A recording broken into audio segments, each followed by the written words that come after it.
수원 남문시장에서 30년 넘게 포목점을 하며 살아온 저 박순자입니다. 비단결 같은 인생을 살고 싶어 시작한 일이었지만 현실은 거친 무명천 같았죠. 남편 일찍 보내고 그 귀한 외아들 진호 하나 반듯하게 키우려고 앞만 보고 달렸습니다. 손가락 끝이 갈라지고 허리가 굽는 줄도 모르고 비단을 끊고 바느질을 했습니다. 그렇게 모은 돈으로 시장 어귀에 작은 상가 건물 하나를 올렸을 때 저는 비로소 남편 묘소 앞에 떳떳이 설 수 있었습니다. 이제 우리 진호 고생 안 시키고 나도 편히 늙어갈 일만 남았구나 싶었죠.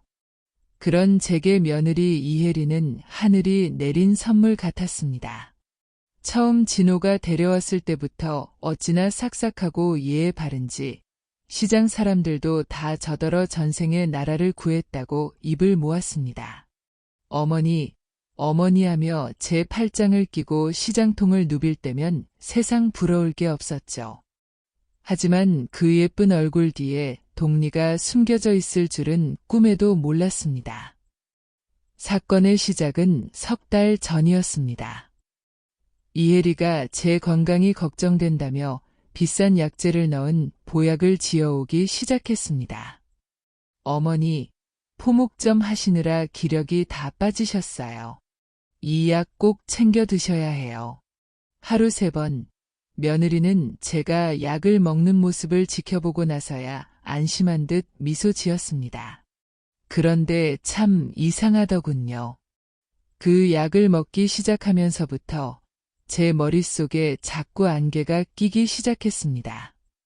맑았던 정신이 몽롱해지고 방금 둔 열쇠를 어디 뒀는지 기억이 나지 않았습니다.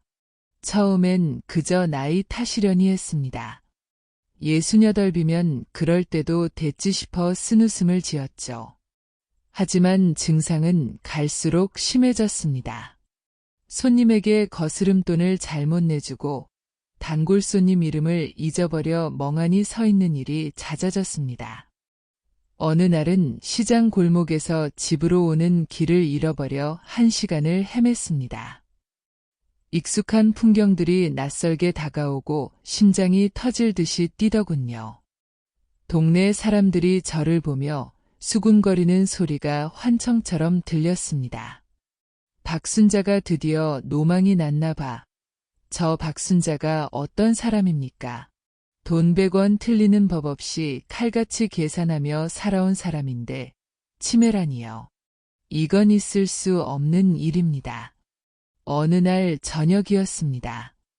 진호 네가 제 집을 찾았습니다. 이혜리가 과일을 깎으며 슬쩍 제 손을 잡더군요. 차가운 손길이 느껴졌습니다. 어머니, 요즘 자꾸 깜빡하시고 길도 잃으셔서 진호 씨랑 제가 걱정이 너무 커요. 우리 진호 씨, 밤마다 잠도 못 자요. 어머니가 혹시라도 밖에서 사고 날까 봐서요. 그 말을 듣는데 가슴 한구석이 찡하면서도 어딘가 모르게 서늘한 기운이 느껴졌습니다. 이혜리의 눈빛이 평소와 다르게 너무 차분하고 깊었거든요. 마치 무언가를 차근차근 계획하고 기다리는 사람처럼 말입니다. 그날 밤 저는 잠자리에 누워 생각했습니다.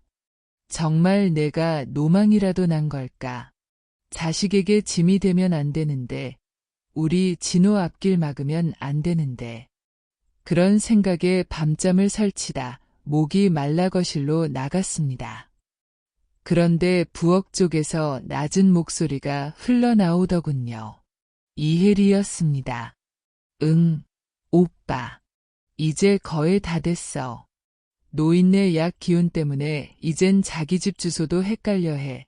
조만간 검사 받으러 갈 때 내가 아는 병원으로 데려갈 거니까 오빠가 말한 그 원장한테 미리 얘기해둬. 중증 치매 판정만 나오면 상가 건물 4명의로 돌리는 건 일도 아니야. 그리고 나서 요양원 보내버리면 끝이지. 저는 제 귀를 의심했습니다. 다리가 후들거려 그 자리에 주저앉을 뻔했습니다. 이혜리의 입에서 나오는 단어 하나하나가 날카로운 칼날이 되어 제 가슴을 후벼 팠습니다. 보약, 치매 판정, 상가 건물, 그리고 요양원. 제가 먹던 그 비싼 보약이 정말 저를 위한 것이었을까요? 아니면 저를 살아있는 시체로 만들기 위한 독약이었을까요? 어둠 속에서 숨을 죽인 채 저는 이혜리의 뒷모습을 바라봤습니다. 제가 알던 그 착하고 삭삭한 며느리는 어디에도 없었습니다. 그곳엔 제 평생의 피땀을 삼키려는 낯선 괴물 한 마리가 서 있었습니다. 분노가 머리끝까지 치밀어 올랐지만 저는 이를 악물고 참았습니다. 여기서 소리를 지르며 뛰쳐나가 봤자 저 교활한 이혜리가 뭐라고 하겠습니까? 어머니가 치매라서 환청을 들으신 모양이라고 아들 진호에게 또 거짓 눈물을 흘리겠죠. 우리 진호는 그 여우 같은 연기에 속아 저를 더 불쌍히 여기며 요양원으로 보내려 할 겁니다. 제가 믿을 수 있는 사람은 이제 오직 저 자신뿐이었습니다. 저는 살금살금 방으로 돌아와 이불을 뒤집었었습니다. 심장 소리가 너무 커서 이혜리가 들을까 봐 겁이 났습니다. 하지만 그 공포보다 더 큰 것은 배신감이었습니다. 내가 너를 어떻게 대했는데, 내 상가 건물을 물려주면 너희 부부 편하게 살 줄 알고 기뻐했는데, 어떻게 사람의 탈을 쓰고 이럴 수가 있니? 이혜리, 내가 감히 나 박순자를 상대로 이런 판을 짜? 저는 어둠 속에서 눈을 부릅뜨고 다짐했습니다. 정신을 바짝 차려야 한다. 저 약부터 당장 치워야 해. 저는 침대 밑 깊숙한 곳에 며느리가 준 약봉지 하나를 숨겼습니다. 그리고 다음 날부터 약을 먹는 척하면서 전부 싱크대 배수구에 버렸습니다. 며느리가 보고 있을 때는 꿀꺽 삼키는 연기까지 해가면서요. 약을 끊은 지 사흘째 되던 날, 거짓말처럼 머릿속 안개가 걷히기 시작했습니다. 눈앞이 선명해지고 기억들이 제자리를 찾았습니다. 그래, 이혜리. 내가 내 재산을 노리고 나를 미친 노파로 만들려 했다면 나도 내 방식대로 응해주마. 저는 시장통에서 잔뼈가 굵은 박순자입니다. 수천 장의 원단을 감별하고 수만 명의 손님을 상대하며 살아남은 사람입니다. 제 아들 진호가 위험해지는 걸 결코 보고만 있지 않을 겁니다. 며느리의 실체를 아들이 직접 보게 해야 합니다. 그리고 그 대가를 톡톡히 치르게 할 겁니다. 그날 이후 저는 철저하게 치매 노인 연기를 하기 시작했습니다. 일부러 엉뚱한 대답을 하고 멍하니 벽을 바라보며 이혜리의 방심을 유도했습니다. 이혜리는 제가 더 깊은 늪으로 빠져드는 줄 알고 회심의 미소를 짓더군요. 그 가증스러운 미소를 볼 때마다 속에서 천불이 났지만 저는 참고 또 참았습니다. 이것은 단순히 돈의 문제가 아닙니다. 제 아들을 지키고 무너진 인간의 도리를 바로 세우는 일입니다. 이혜리, 내가 판 그 함정에 내가 직접 빠지게 해주마. 저는 시장에서 산 작은 녹음기를 품 안에 품었습니다. 이제 반격의 서막이 올랐습니다. 저는 더 이상 힘없는 노파가 아닙니다. 제 새끼를 지키기 위해 발톱을 숨긴 어미 호랑이입니다. 어두컴컴한 싱크대 및 눅눅한 곰팡이 냄새가 코를 찌릅니다. 나는 숨을 죽인 채 몸을 잔뜩 웅크리고 있습니다. 바로 위에서는 며느리 이혜리가 콧노래를 흥얼거리며 칼질을 하고 있죠. 딱딱딱 도마를 내리치는 소리가 마치 내 목을 겨누는 것 같아 전신에 소름이 돋습니다. 그때 혜리의 전화벨이 울립니다. 오빠.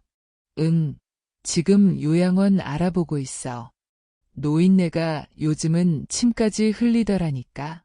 상태가 아주 완벽해. 이달 말이면 그 건물 우리 손에 들어와. 나는 어둠 속에서 주먹을 꽉 쥐었습니다.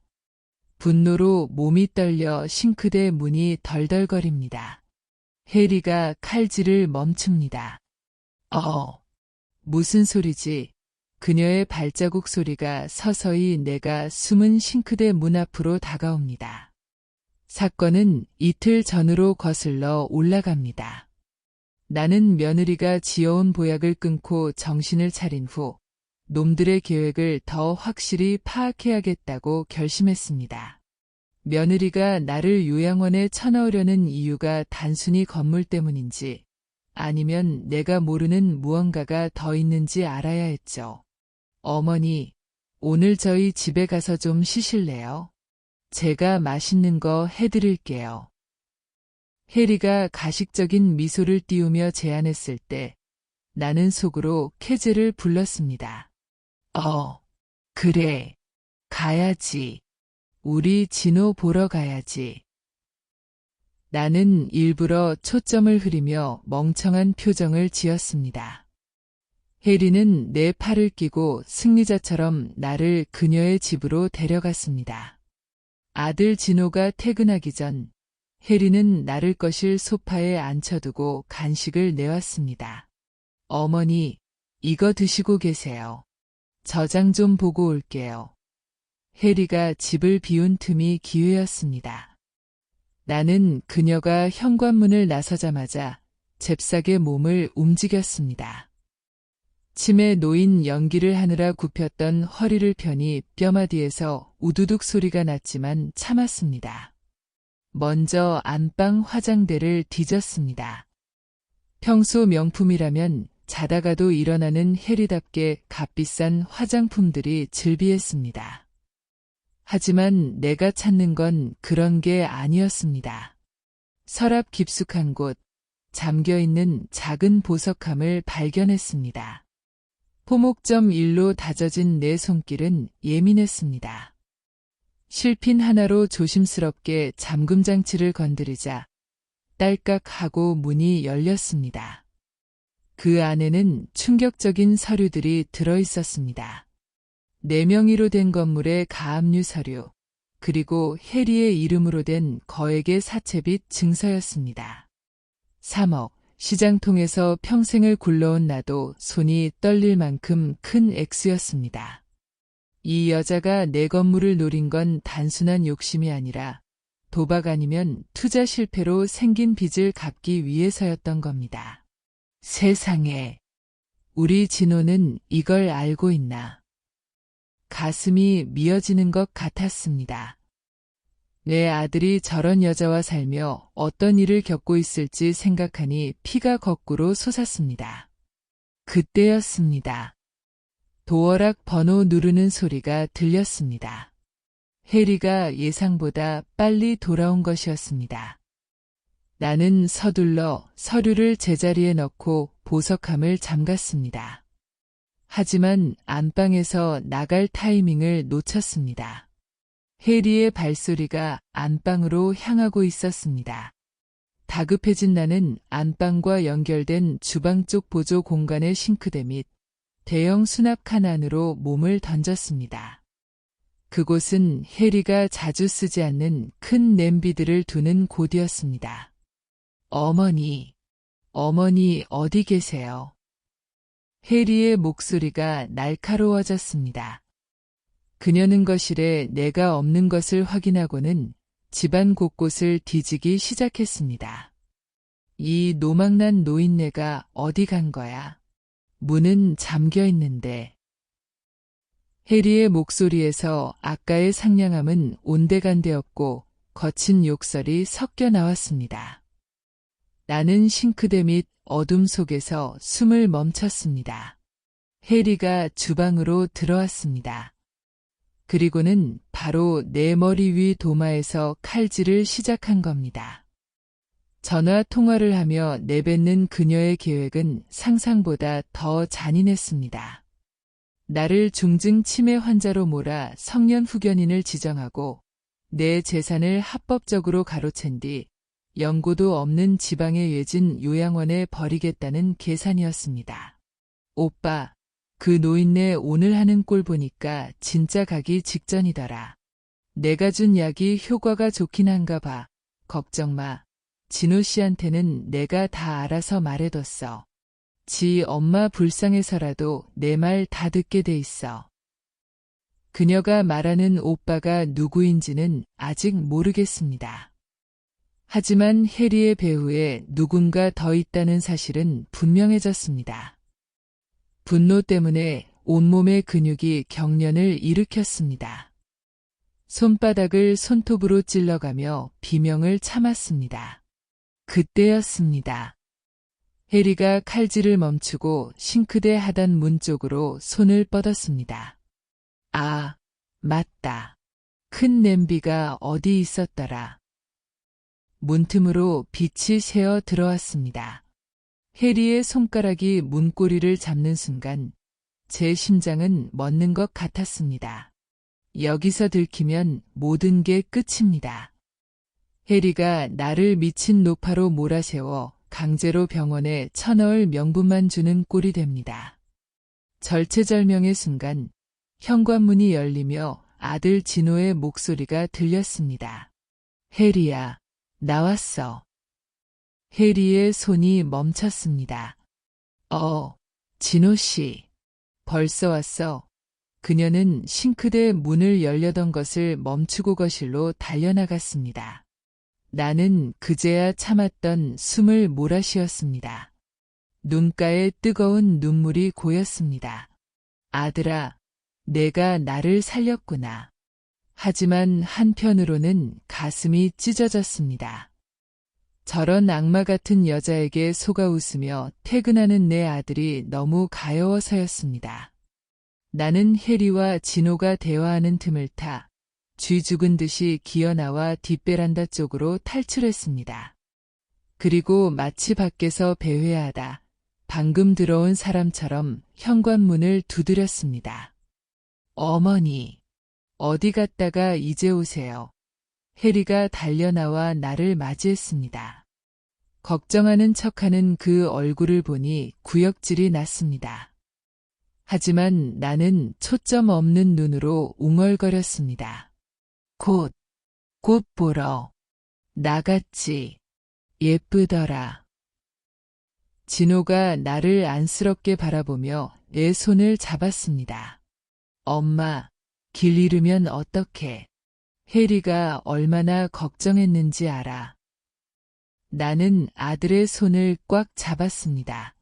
진호야, 미안하다.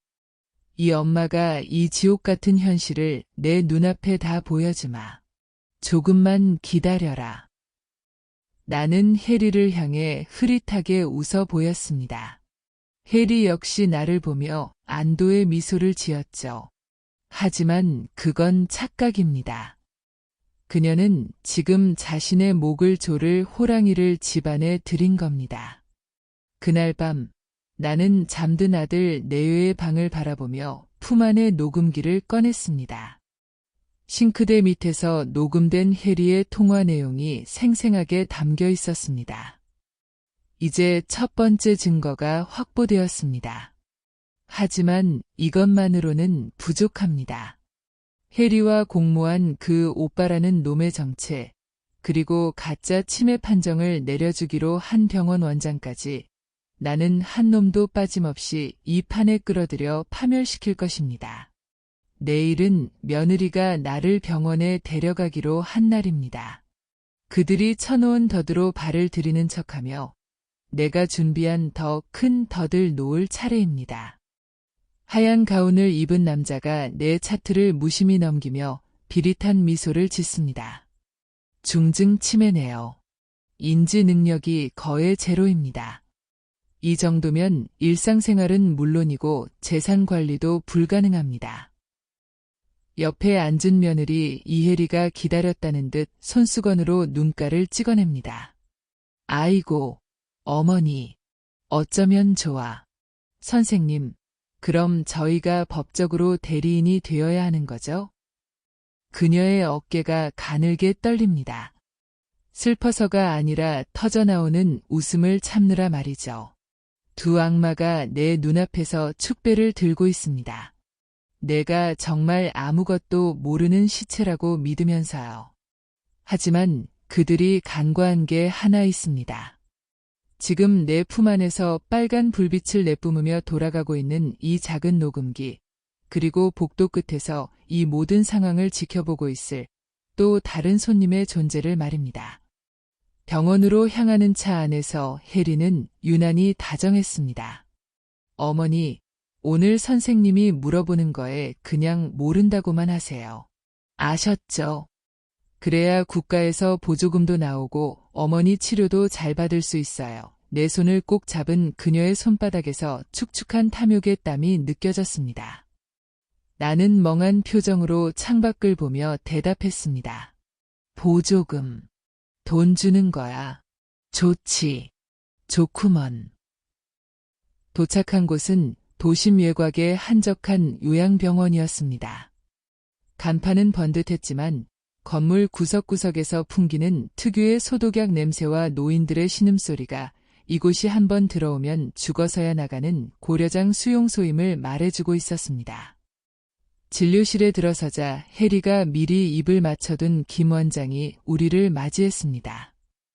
그는 내 눈앞에 손가락을 흔들며 몇 가지 질문을 던졌습니다.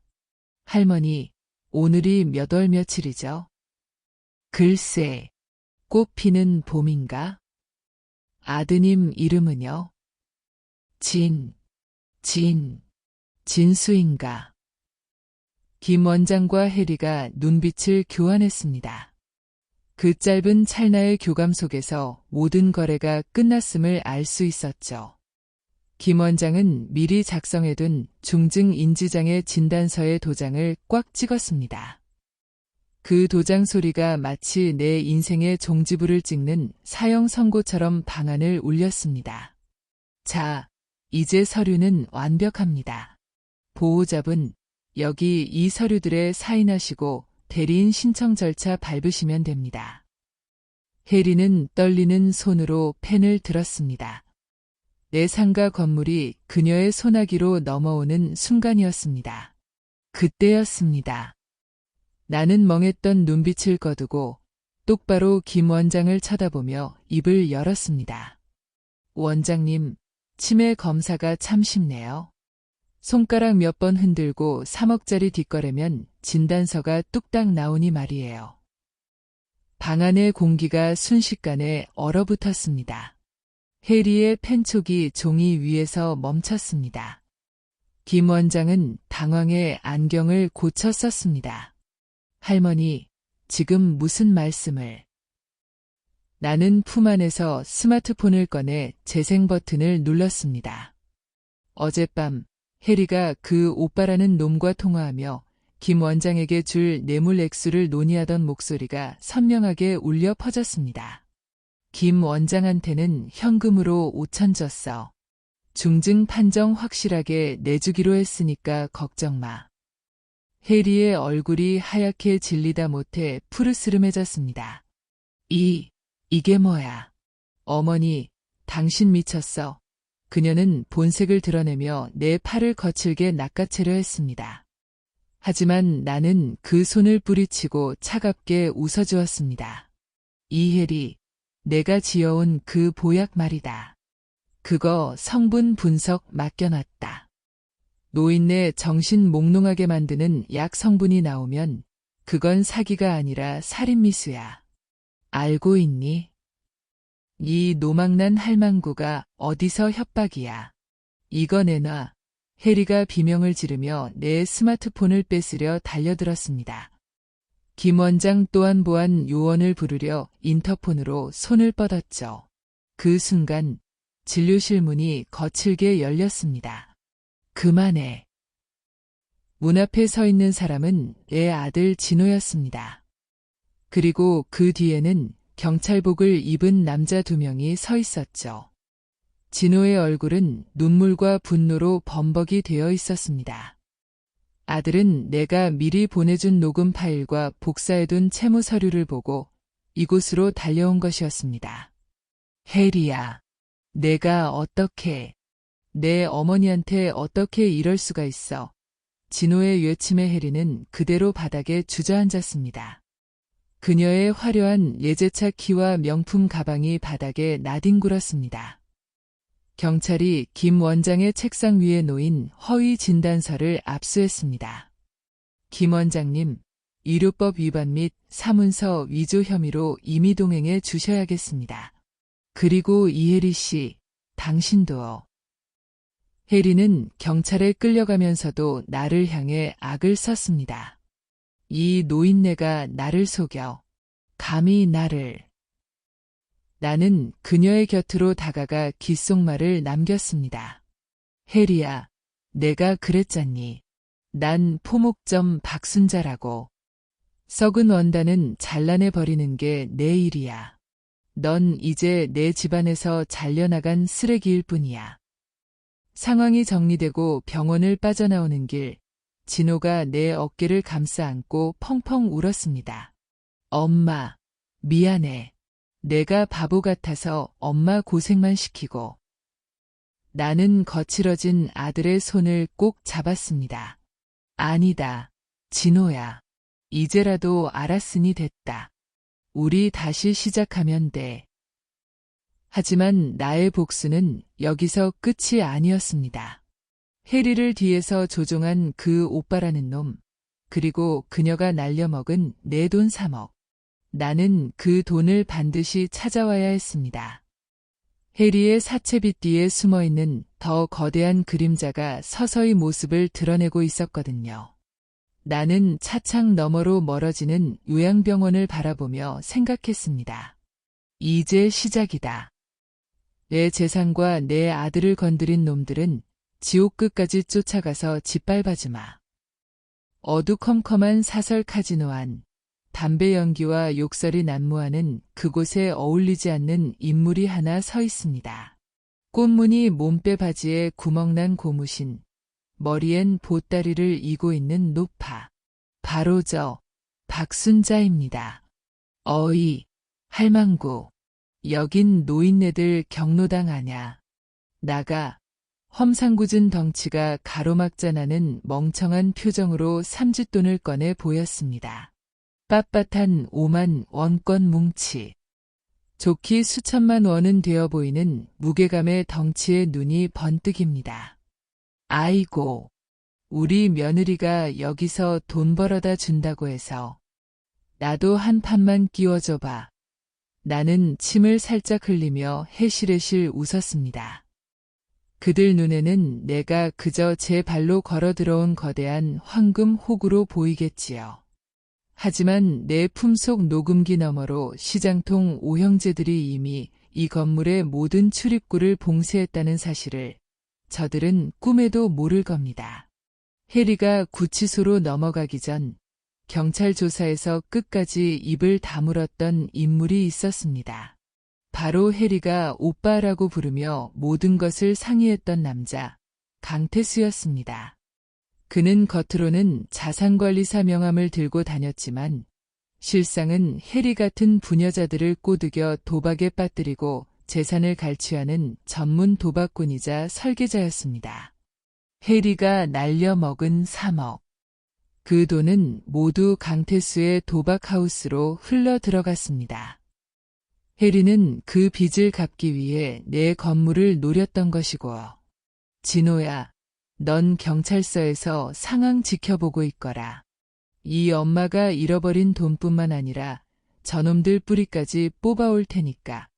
아들의 만류를 뿌리치고 내가 찾아간 곳은 남문시장의 뒷골목이었습니다.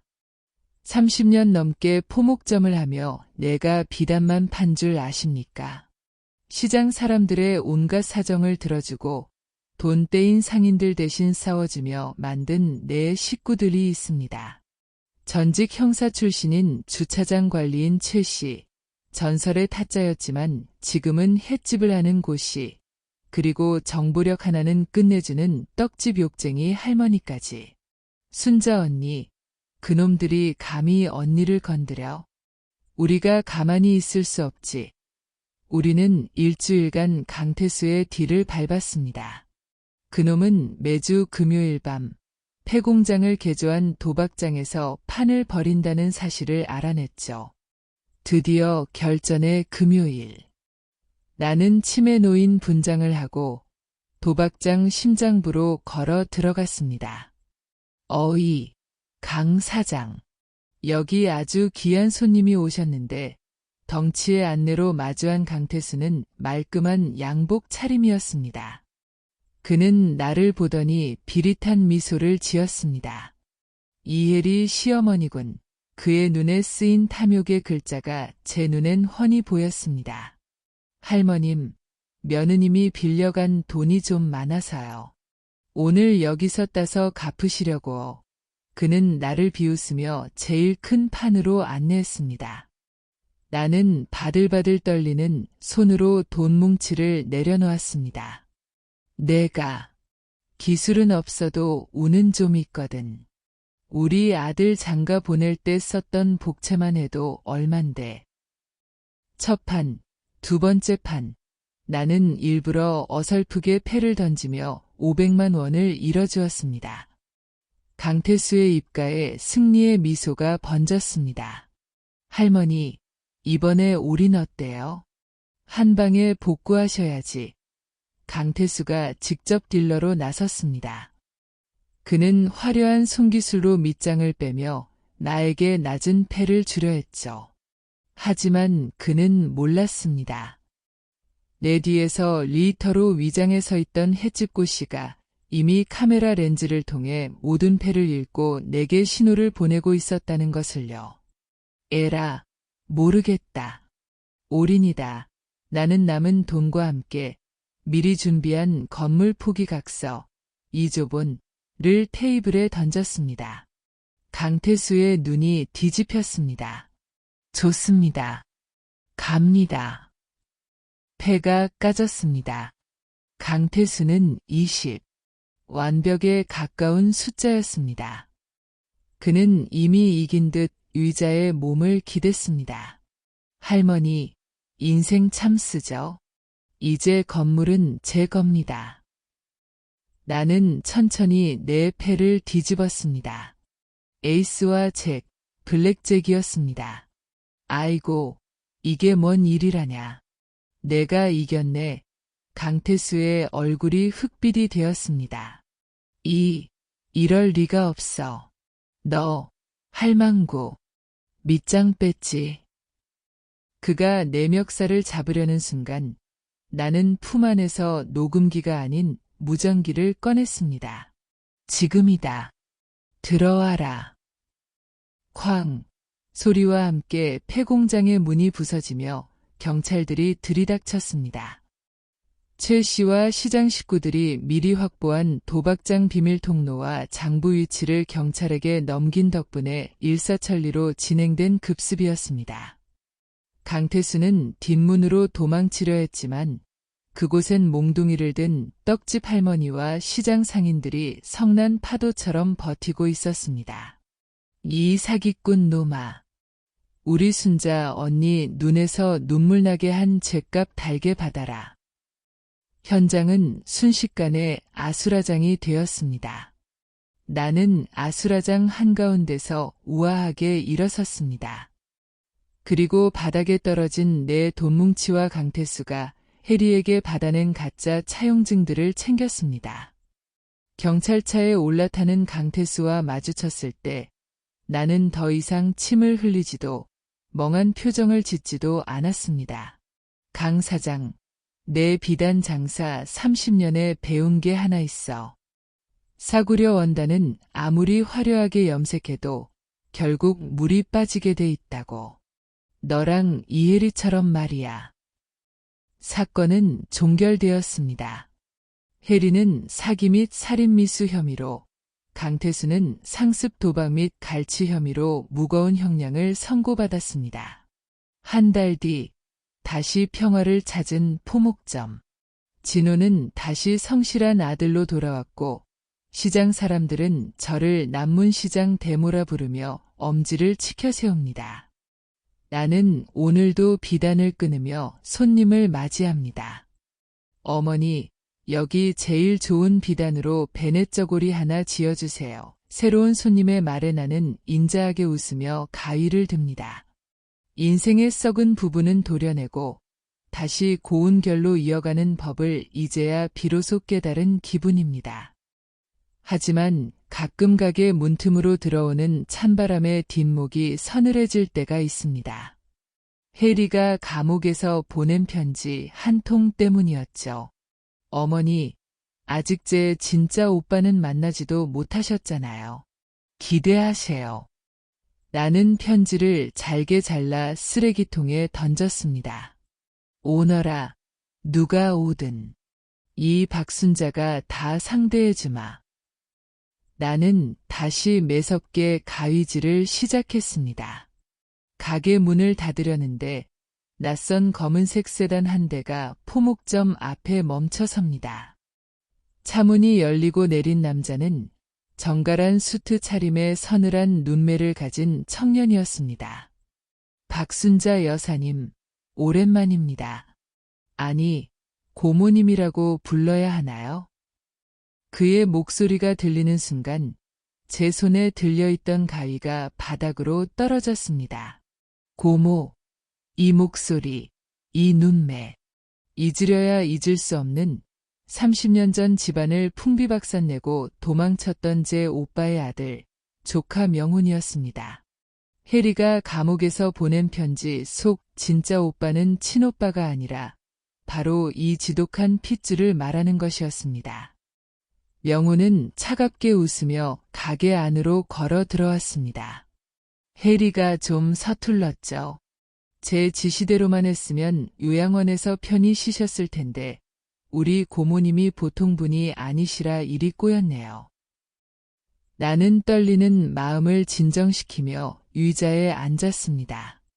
명훈아, 내 아비가 노름으로 우리 집 기둥뿌리 다 뽑아먹고 도망쳤을 때 내가 너만큼은 어떻게든 살려보려고 시장 바닥에서 구걸까지 하며 보살폈다.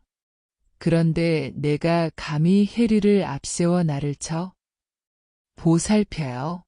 시장통 할머니들한테 구박받으며 감자나 얻어먹던 게 보살핌입니까? 명훈의 눈에 살기가 돌았습니다. 고모가 그 상가 건물 올릴 때 우리 아버지는 길거리에서 객사하셨어요. 그 건물 원래 우리 아버지 목도 있었던 거 아닙니까? 해리는 그저 제 대리인이었을 뿐이에요. 그랬습니다.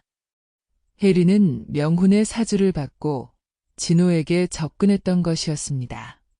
처음부터 사랑 따윈 없었습니다. 오직 내 재산, 그리고 복수만을 위해 짜인 정교한 각본이었죠. 그래서 이제 내가 직접 나를 죽이기라도 하겠다는 거냐? 내 물음의 명훈은 여유롭게 서류 한 뭉치를 꺼냈습니다. 아니요, 고모. 저는 해리처럼 무식하게 약을 쓰지 않습니다. 법으로 하죠. 여기 고모님이 30년 전 우리 아버지 명의를 도용해서 땅을 사고 건물을 올렸다는 증거들이 있습니다. 명의신탁 위반, 그리고 횡령. 이거 터지면 건물은커녕 감옥 가셔야 할 겁니다. 서류를 훑어보니 치밀했습니다. 30년 전 철없던 오빠의 이름으로 잠시 잡아두었던 땅 문서들이 발목을 잡고 있었습니다. 하지만 명훈은 하나를 모르고 있었습니다. 제가 그 긴 세월 동안 시장 바닥에서 비단만 판 게 아니라는 사실을요. 명훈아, 내 아비 닮아서 서류 조작 하나는 끝내주는구나. 그런데 너, 이 서류를 어디서 구했니? 혹시 남문시장 근처 성일 법무사 아니냐? 명훈의 눈동자가 흔들렸습니다. 어떻게, 그걸. 거기 김 소장, 나랑 30년 지기다. 내가 우리 오빠 아들이라며 서류 만들어달라고 찾아왔을 때 이미 나한테 연락이 왔단다. 내가 가져온 원본 서류들, 지금 내 금고에 있어. 내가 들고 있는 건 김 소장이 내 입맛에 맞게 그려준 가짜고. 나는 자리에서 일어나 명훈에게 다가갔습니다. 그리고 하나 더, 내가 해리랑 공모해서 내 건물 담보로 사채 끌어다 쓴 거, 그거 이미 광역수사대에 제보 들어갔다. 강태수 놈이 불었거든. 너는 단순한 복수가 아니라 기업형 사기 조직의 몸통이더구나. 그 순간 포목점 셔터가 요란한 소리를 내며 올라갔습니다. 아들 진호와 함께 경찰들이 들이닥쳤습니다. 명훈은 도망치려 했지만 이미 가게 뒤편은 시장 상인들이 에워싸고 있었습니다. 명훈아, 핏줄이라서 마지막 기회를 주려고 했다. 하지만 넌 선을 넘었어. 수갑이 채워지는 명훈의 얼굴은 일그러졌습니다. 이럴 순 없어. 당신이 어떻게, 다 늙은 노파가 어떻게. 경찰차에 실려가는 조카의 뒷모습을 보며 나는 길게 한숨을 내뱉었습니다. 비단결 같은 인생은 아니더라도 최소한 내 손으로 직접 짠 이 인생만큼은 더럽히고 싶지 않았습니다. 모든 폭풍이 지나간 후 시장의 아침이 다시 밝았습니다. 진호는 이제 제 곁에서 시장 일을 돕기로 했습니다. 엄마, 내가 너무 철이 없었어. 이제 내가 엄마 지켜줄게. 나는 웃으며 아들의 손을 잡았습니다. 가게 앞에는 상인들이 가져다 놓은 따뜻한 떡과 과일들이 가득했습니다. 평생을 남을 속이지 않고 정직하게 땀 흘려 일궈온 내 삶이 준 보상이었습니다. 나는 다시 포목점 의자에 앉아 눈을 감았습니다. 머릿속 안개는 완전히 걷혔고 가슴 속 응어리도 풀렸습니다. 순자 언니, 오늘 비단 끊으러 갈게. 멀리서 들려오는 동료 상인의 목소리에 나는 활기차게 대답했습니다. 오너라. 아주 귀한 놈으로 골라 놓으마. 악마들은 사라졌고 시장엔 다시 사람 냄새 나는 비단 향기가 가득 찼습니다. 이것이 바로 포목점 박순자가 지켜낸 진정한 상가 건물보다 값진 유산이었습니다.